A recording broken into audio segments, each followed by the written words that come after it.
What's up, Server Nation? This is Mighty Mike, the podcast server, and you are listening to ProcessServerDaily.com. Guys, I'm super excited about today's episode, and if you have a story that you want to tell that you're excited about, maybe a dog chased you, maybe a guy tried to shoot you with his gun, maybe you had a heartwarming story where you helped somebody in need. Guys, I want to hear that story on this show. Go to ProcessServerDaily.com/be-a-guest. Find some studio time. Go to ProcessServerDaily.com/be-a-guest. I look forward to speaking to you and hearing your story. Let's get to the show.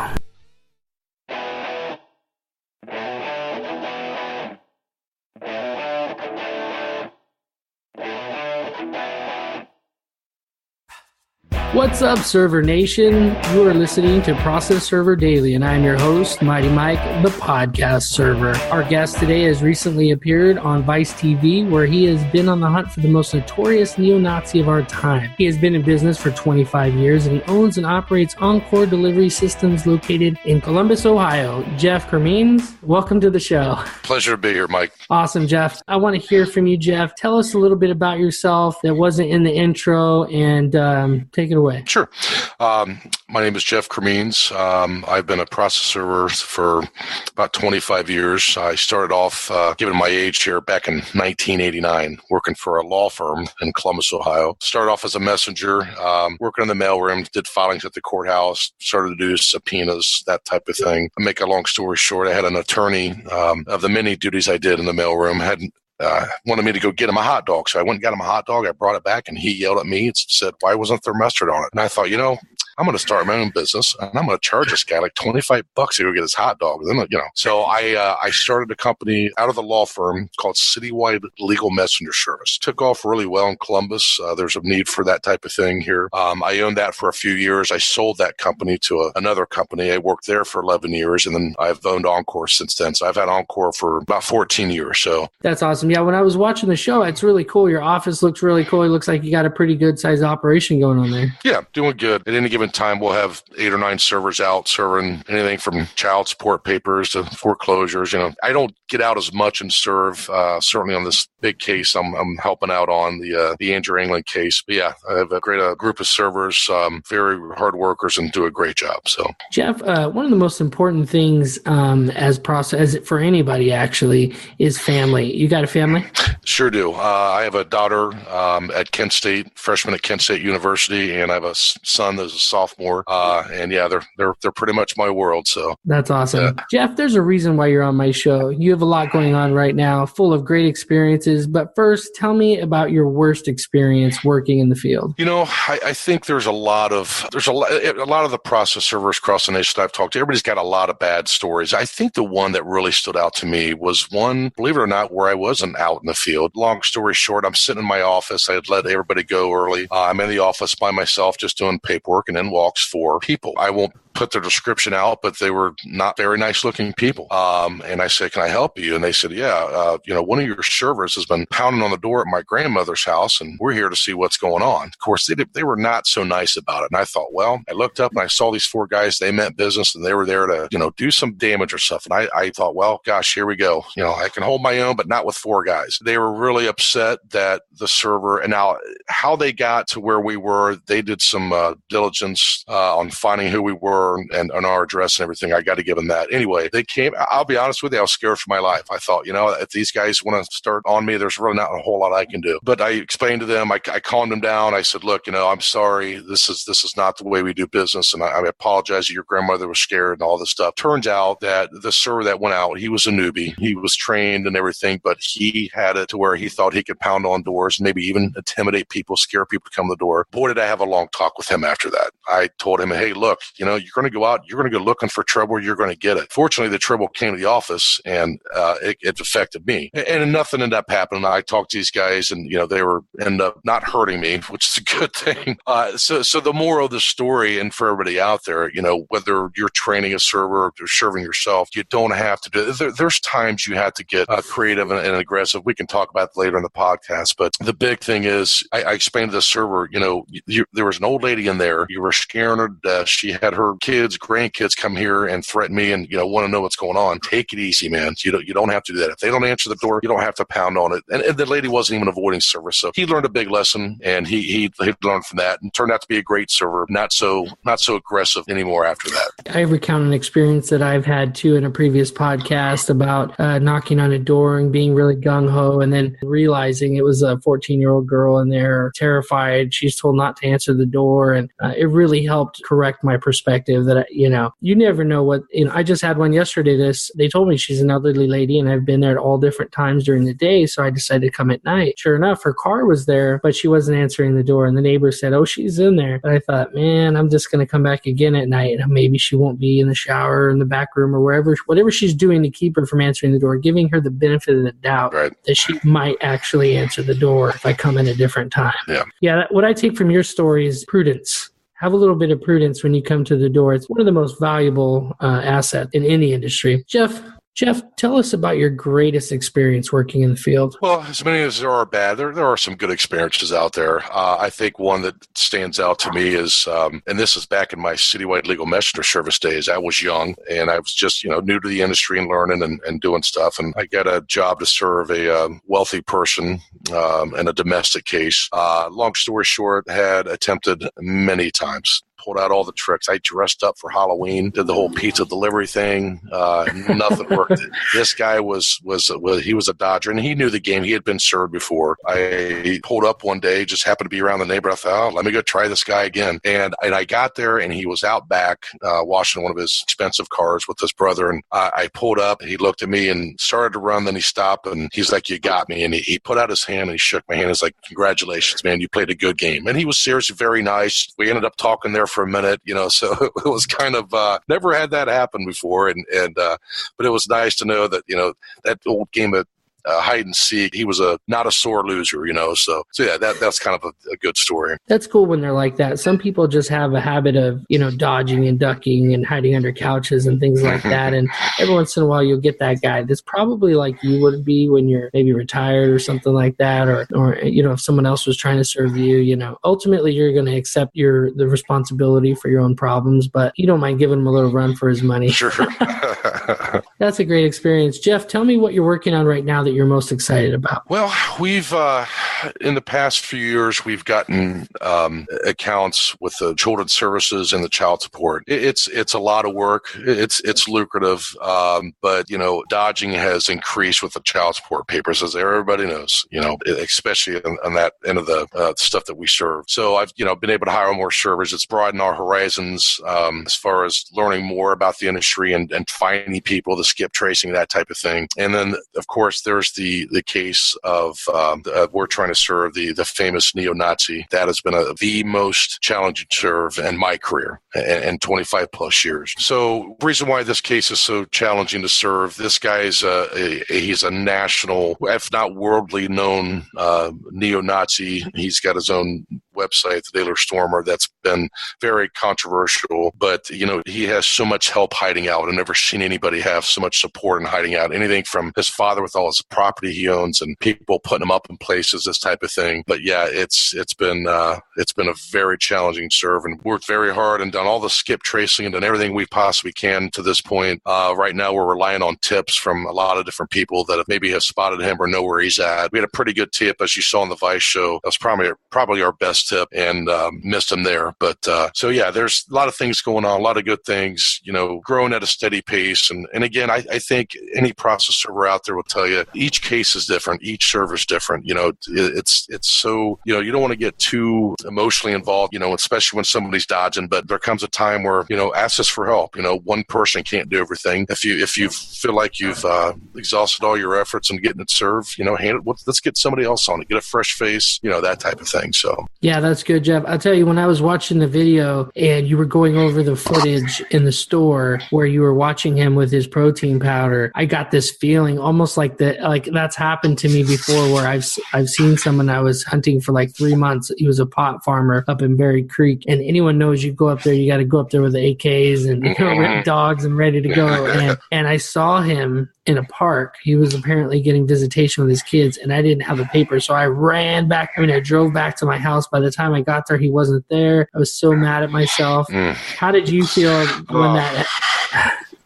It was, first it was just shock and awe of seeing him there. My son and I were just walking through the store, and it was one of those things. When I first saw him, I thought, oh man, that guy looks familiar. And I got closer. As I got closer, I thought, oh my gosh, that's him. No doubt in my mind whatsoever. In fact, I submitted a declaration to the court for the attorney's request to explain that I saw him. And I got up. I was watching him. I was standing there, as you could see in the video, watching him. Very nervous. He was kind of looking behind his shoulders and just kind of, looked really, really paranoid, that type of thing. And I thought, I don't have the papers. They're not even in my car. They're at home. And by the time I go and do that, that's it's not going to happen. Plus, I had my son with me. There's really not a whole lot I could have done. Like, I couldn't leave him there. As he was checking out, I proceeded to go through the store past the self-checkout lines, and I looked over and I just thought, I got to say something to him. I got to go talk to him. I just can't. So as he was walking out, I pulled up right in front of him with my card, and my exact words to him was like, you look like somebody I know. Is your name Andrew? Nope. And he was gone. He was not going to hang around, and it was him. It was definitely him. Now, people, especially his attorney, what are the odds? What are the odds of tracking somebody down for almost a year and you see him at a grocery store? I don't know, but it happened, and it was, needless to say, I have the papers with me every time. I have them in my briefcase. I have them in my car. I have them at work. I have other people that have them. All my servers have a copy of this stuff ready to serve just in case something like that were to happen again. So don't think I'll ever get that opportunity again, but you never know. Yeah, I actually keep a bucket now because because of that experience that I had. I'll tell you one fun experience. I was in the courthouse and I'd been hunting this, trying to serve this professor of Chico State University. He was retired, and so I'd served him like 3 times before, and then he moved. We go to court every day to file papers at the courthouse, and so I was in line at the courthouse, and I heard this voice, and I was like, I know that voice, and I listened, and I heard he's just shooting it with a couple guys. Yeah, no, I'm a professor down over at Chico State, and I thought, that's him. And I didn't have the documents, but I was at the courthouse. So I said, I looked it up on my phone, and I bought a copy of the paperwork at the courthouse. I checked the box individual and said, here you go. Oh, nice. Very nice. I felt like such a ninja when I did that. That was cool. So, if I would have saw him at the store, I would have been in trouble. So what I wanted to know, and I'm sure other servers are the same, is what's the next step? Like, you can only skip trace them so much, right? You can only... Yeah, there's a lot of people looking for this guy for one reason or another. It's not just serving papers. As you can imagine, he's made a lot of people upset with his comments and his viewpoints. And hey, I believe in the First Amendment. I think everybody can believe in whatever they want to believe in. You believe clowns should make more money when they go to parties, fine. Just the fact that, you threaten violence and harass people, I don't think bodes well. So anyway, with that being said, a lot of people look for him. We're all trying to put feelers out there, and we're all going off tips, whether it be the media, reporters, and other process servers. And from here, where do we go? Waiting on a tip. There's been rumor that, he claims he's in Cambodia, then he was in Nigeria, and he was in Russia. Personally, in my opinion, I think he's right here, whether it be in town or the state of Ohio, at least in the United States. He's not overseas. So it's going to be off a tip. It's going to get lucky. Somebody's going to see him. He's going to show himself somewhere. That's pretty much all we can do right now. Just sit back and wait. Yeah, you just got to post somebody up over by the protein powder. That's what you got to do. Yeah. Okay, so I hope you get him, and when you do get him, maybe we'll have you back on the show, or even we'll do a Facebook Live so that it'll just be a quick one. I look forward to the day. Believe me. You have dreams of the day. Yeah. Server Nation, Jeff has been dropping some major value bombs on us today, but prepare yourself because we are headed into the rapid fire round right after a word from our sponsors. Server Nation, I know you're with the times and you want to do whatever you can to have all of the resources for your client. That is why I created 123efile.com. As a process server, attorney, or even an improper, you can visit the website and file your documents in any of the Tyler courts in California. With its easy-to-use, one-page operation, you can have your e-filing done in a matter of minutes and get back to what really matters. If your time is important to you, visit 123efile.com. Welcome back to the show. Jeff, are you ready for the rapid fire round? I think I am. If you could recommend one app, what would it be and why? I think Road Warrior is a good app. I'm not a humongous app fan. I kind of do a lot of things old school. I think if you're diligent enough and you really want it bad, you can find the right app and it'll get you where you need to be. Very good. Road Warrior is, I swear by the Road Warrior. If another one came out, I would try it, but I haven't found any other app like that. And then it's a good app. And if you have it set to go straight into Waze app, it works really good in the city. You can pick different navigators, but yeah, Road Warrior is a great one. What case tracking software would you recommend as the best? I would take you as a process server toolbox guy. Yeah. Process servers toolbox are like Server Manager, and again, I don't even, to be honest with you, I don't use them. I'm really, again, I'm still, I'm a firm believer in the old-fashioned way of doing things, and my customers seem to like it. I've tried to offer them the different softwares and the processors tool and everything, and my customers like, just use the quartz return. We don't want this, we don't want that, and I just kind of been doing that for years, and it works for me so far. No, I'm intrigued, Jeff, because let me tell you something. There's beauty in simplicity. So I'm just curious. We don't have to go too far into it, but you have like a service request form. Yes. And they fill that out. And is your return or your field sheet, if you were, is that a part of the same form? No, that's a different form. In fact, and that's the thing, we kind of create our own affidavits and our returns of service if they want. For anybody that has just your federal district return of service, we'll start off with that. If somebody wants something different, we've created so many different types of affidavits and non-serve affidavits and returns of service. We've had people say, yep, we don't want this notarized. You don't have to notarize it, so we'll just make it a simple proof of service. Yeah.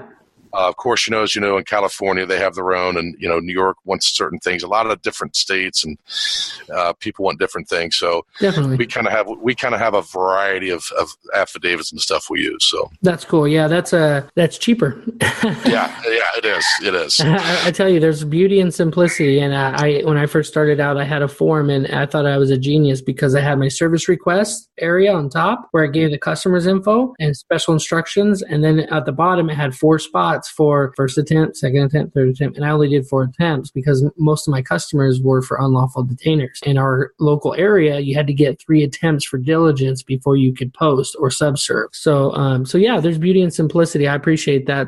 What is your favorite skip trace tactic? I think what's worked for us over the years are the neighbors knocking on the doors next door. I tell you, we have had more nosy neighbors help us get people served than anything. It's a simple skip tracing tool. There's a lot of ways of skip tracing, but boy, just I don't know how many times, and I'm sure a lot of servers have experienced this.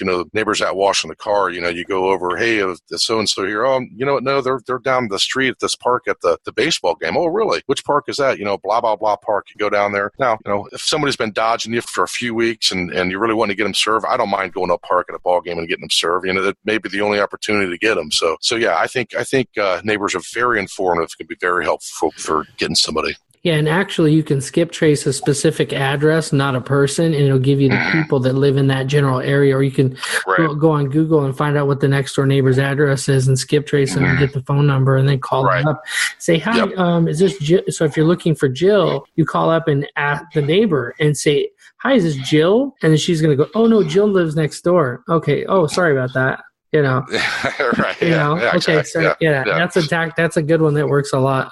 Yeah. Jeff, what is your favorite tool for defense? I think, there's weapons and there's this and there's that. I firmly believe in being human with people, talking to them. One thing that taught me about that bad experience, I think if you're there and you're calm and you hear them and you're honest with them, say, hey, look, I got these papers, but I think that's worked more than anything.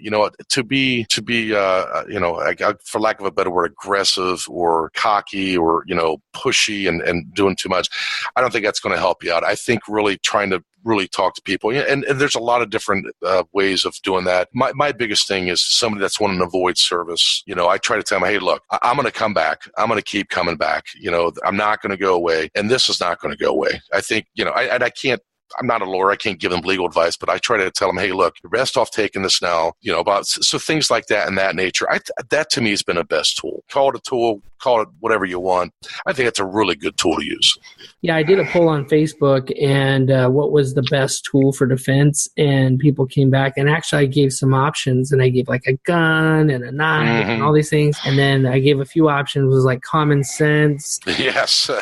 Those things that are inside of you, like in your brain and in your habits and the way that you treat people, the way that you talk to people, those are the things that had the most hits. I think one of them had like 64, common sense had like 64, and the next one had 30. And the actual gun, I think, only had like 16. And we all like to talk about the guns that we own, but the truth is, when you're out there serving, using your gift of gab or your ability to control a situation with your words is way more powerful than a gun. Absolutely. A gun is an immediate, it's not an answer. It's not a resolution. It's a tragedy if you did have to pull it. Now, don't get me wrong. I'm not anti-gun. I'm just saying I agree with you. That's absolutely correct. Yeah, and guns can be dangerous, and they can promote, get you in a situation where, somebody could get hurt or killed. And again, I'm totally not anti-gun either. I totally believe in that, and it's a lot of people should have it for their protection. So, and I've never been really big badge guy. I'm just kind of human, old-fashioned way of doing things. So. Yeah, in California, it's actually become quite, most of the server companies, it's quite anti-badge because a lot of people are getting convicted and charged and potentially convicted for impersonating an officer. Yes. Throwing around words like officer of the court and things like that. And, I used to do it when I first started because that's what they said in my training class. And really, we're not. Joe down the street could serve papers, but he can't serve more than 10 in California. I know it's different in every state, but. Jeff, what book would you recommend? Anything John Grisham. I'm a huge John Grisham fan. In fact, the older I get, I'm doing a lot more reading, and I love to read. It's like a lot of people, just don't have the time. But John Grisham, really, just the fact, he's mentioned process servers in his stories and subpoenas being served. I always kind of like that part of it. But just his work is just, I think, is amazing. He just, and the legal aspect of it, really, I'm really interested in that part of it.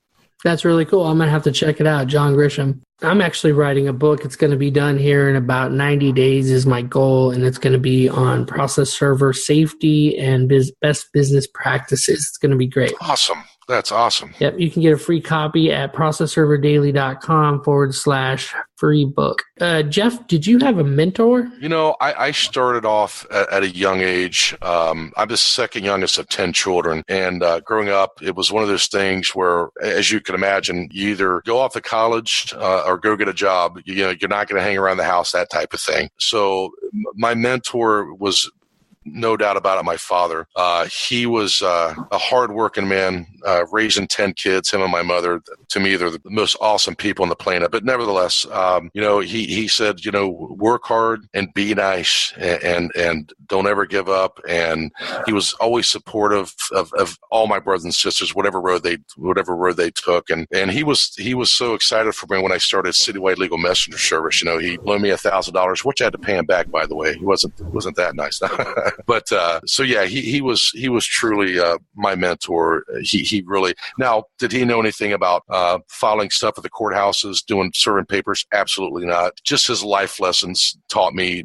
Even to this day, I still use them. That has really taught me a lot and just got me far. That's great. And so you answered one of the questions. What's the greatest advice you've ever received? Greatest advice I've ever received is definitely from my father. And be humble, be nice, work hard. Told my own kids that, I tell you, if you're nice, no, don't be too nice. You want to be taken advantage of, not saying that, but I tell you, being nice, being compassionate, being humble will get you so much further in life. I truly believe that, and that's the way I try to live my life and do my work. To provide an abundance of value without expectation, just as a business practice, but also just as a person. There's many examples of that, whether it's in your love life or with your family. If you provide value without expectation, it will come back to you. Like you said, don't be taken advantage of, but sometimes it might feel like it. And then the next day you're like, wow, I didn't expect you to do all these nice things for me. That's right. That's the idea. Jeff, what would you do if you woke up today, had all the same skills and knowledge, had no clients, a smartphone, a car, and only $100, what would you do in the next week? Well, I would definitely do some marketing, reaching out to other people, advertisement to a certain extent. And I tell you, the best thing that I would do is to get out there and do a good job for folks. And I think word of mouth advertisement has been a key for me to my success. It's one thing to go out and say you're a process server, or say you're going to do this and do that. But if you do it, it takes that one paralegal that you do a great job for. You communicate the whole time. You're doing everything you need to be doing. That paralegal could be involved in a group that tells another paralegal, and so on and so forth. So I think, part of doing that good job is communicating. If somebody sends you a paper, don't take 3 days to get back to them if it's a rush and what's going on. And certainly don't take another week to send them back to return a service, that type of thing. Because again, that word of mouth can also hurt you too. So it could be a very valuable factor. It could also hurt your business. So, but I would pound the pavement and get out there and try to talk to as many people as I could, talk to paralegal groups, bar association, that type of thing. That's good. So one of the things that I take from your story is that from your methods is that be diligent. Get out there. Sometimes it's nice to have a little hand up, not a handout. But the truth is, in this example, you only have $100. You have a car. You have the knowledge that you already have, and you have a smartphone. So you have the internet. You can search things. Guys, anybody can do this. You get out there and go after it. I say anybody can do it, like anybody who wants to build a business. Some people, they're not cut out for serving papers. And if that's the case, build the business, have someone else serve the papers. There's a lot of really good husband and wife teams out there. Jeff, what is a parting piece of guidance you want to give to the servers out there? Again, like what we've talked about previously, stay humble, treat people with kindness. You have a job to do, and certainly do it. But in doing so, just remember, this thing's bigger than you. Don't go out there thinking you're Captain Bob the process server and think that you're better than everybody, that type of thing. Just go out and communicate with your customer. Take good care of your customer. Communication is key. I touched base on it earlier, but I don't know how many times I've used servers across the nation where they do 75% of the job. And what I mean by that is, hey man, I got this rush. I need it served right away. This is a big customer. Blah blah blah. Well, by gosh, they went out and they got it served right away. Did a great job. A week later, hey, where's my return of service? I got to get this filed. The attorney's screaming at me. They got to get this filed. So follow through on your job. Do it all right, not just half of it. Definitely get in the network groups, meeting you guys and get involved with this and NAPS members and stuff. Great tool. It's great to get advice from people. I've been doing this for a lot of years. I still seek advice, and I'll call the server that I've been dealing with for 20 years. Say, hey man, how would you do this? Or what's your viewpoint on this? So never stop learning, because there's a lot to learn in this industry. You're right, Jeff. There is. And a big part of the industry for process servers, what I find most often is that they find themselves in a chasm alone by themselves in the way that they think that every other process server is their competition. The truth is that many process servers out there have too much work, and they would be more than glad to give you the work if you could give them a discount. Absolutely. And if that's what you need to get off the ground and to get your business rolling so you can raise your prices and have some more customers, some more attorney clients come in, then that's what you got to do. Absolutely. I started out making $20 a paper. How about you? When I worked at the law firm, I think I made about $4 an hour. Oh. Whether that be filing at the courthouse or serving a paper, then even after that, and then after that, as time went on, I think I was getting $20 a paper at that point. So yeah, it's been a long road. Certainly charge more for that these days. So Jeff, I appreciate your story. I want to personally thank you for being on the show. I've been really impressed with your story and the whole situation with the neo-Nazi hunter. That's just a side thing, man. Watching the video and seeing your operation going on, it's definitely worth being excited about. So I'm excited to share it with the world. Jeff, what's the best way that we can connect with you, and then we'll say goodbye? Sure. You can reach us via email. Our email address is Jeff, Encore, ENCORE, at sbcglobal.net. Definitely a phone call away, 614-414-0730. Excellent. And you can get that information in the show notes at processserverdaily.com/Jeff. Until next time, Server Nation, you've been served up some awesomeness by Jeff the Nazi Hunter and Mighty Mike the podcast server. Server Nation, I know that you know all about directories and that you know the importance of getting yourself on the web in as many places as possible. But it's more than that, Server Nation. It's about putting yourself on the websites that get ranked on Google, Yahoo, and Bing. I'm excited about a new program that I'm starting. Really quickly, let me tell you. As a process server, I don't cover the whole country, right? We send servers out to other process servers, and we call that affiliates. My new program is going to incorporate a system when my customers come onto my website and they do a location search to try to find a process server in a specific location. Many times I do not serve that area, and so I might hire an affiliate in another area and manage to serve that way. That takes time and effort away from my local customers and the local efforts that I have here in Northern California. I want to personally invite each and every member of Server Nation to add themselves to my directory on my website. This is what's going to happen. My customers who come to me loyally will search a specific location. If I don't cover a specific location, but you do, guess who shows up?